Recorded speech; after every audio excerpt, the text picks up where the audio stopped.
She wonders how a few strung-together words can seem so meaningful when she doesn't believe them at all. At lunch, she texts her boyfriend to ask if he wrote it. "It's from Slaughterhouse-Five," he texts back. Of course it is. It's the kind of thing hipsters tattoo on their arms. The heart is a lonely hunter. Not all who wander are lost. Everything was beautiful and nothing hurt. She's disappointed, but should have caught the illusion. A few hours later, she's back at his apartment. She accepts a stack of coupons from his next-door neighbor as she unlocks the door.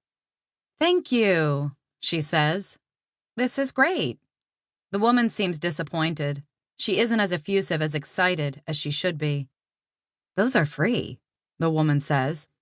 "The best barbecue sandwich in town." She thanks the woman again and tells her she'll definitely use them. "If you're not going to use them, just give them back." "I'll definitely use them," she repeats. As she closes the door and locks it, she draws the blinds, turns on all the lights. She throws the coupons away. She doesn't like barbecue, how everyone is always talking about the best barbecue in the city. She has never waited in a long line at Franklin's, surrounded by people in lawn chairs sipping from to-go cups, or driven miles and miles out into the country to go to some obscure shack for something more authentic. She scoops out the litter box and feeds the cats, studies the drawings again. If she's reading it correctly, her boyfriend feeds them 4 times a day, a steady stream of food in their shared bowl. Tomorrow she'll do better. At the bottom of the paper there are hearts, 6 of them, and 3 love yous. She considers the difference between love you and I love you. Love you is what she tells her friends when she has to get off the phone abruptly or cancel plans. In this case, she feels he used love you because it looked better, which is something her boyfriend is always conscious of. Everything carefully considered and thought out.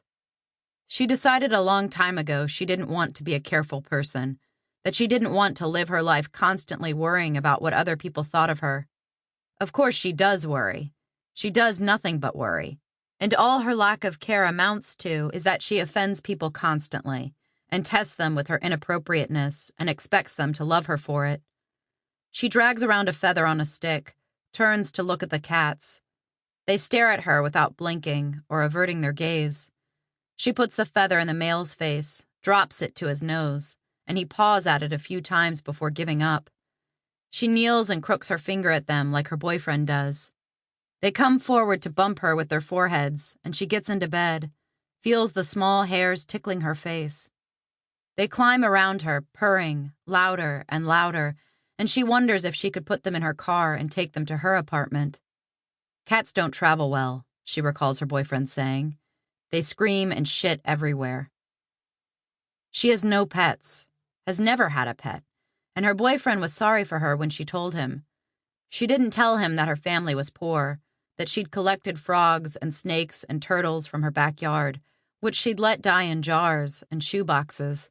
She'd once put 6 frogs in a dollhouse her mother had bought at a garage sale, closed it up, and watched them through the windows. Of course he knows she grew up poor. When you grow up poor, even if you do everything thereafter to be not poor, there's no way to shake it completely. She likes to read about lottery winners, how desperately they go about losing everything so they can get back to the state at which they are familiar. She looks at her open suitcase on the floor, her purse and backpack and tennis shoes, her MacBook Pro, only a few months old. The other times she's been at his apartment without him, she was waiting for him to come home. He was going to show up at any minute, and they would have sex and watch movies and scratch each other's backs. They would talk and laugh.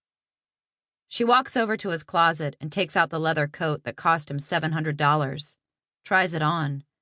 It barely zips. Her boyfriend is small. She puts her hands in the pockets. Empty. She's always asking him how much things cost, how much he paid, and he hates this about her. She knows he hates this about her, but it only makes her do it more. In the event of my untimely death, she thinks. No.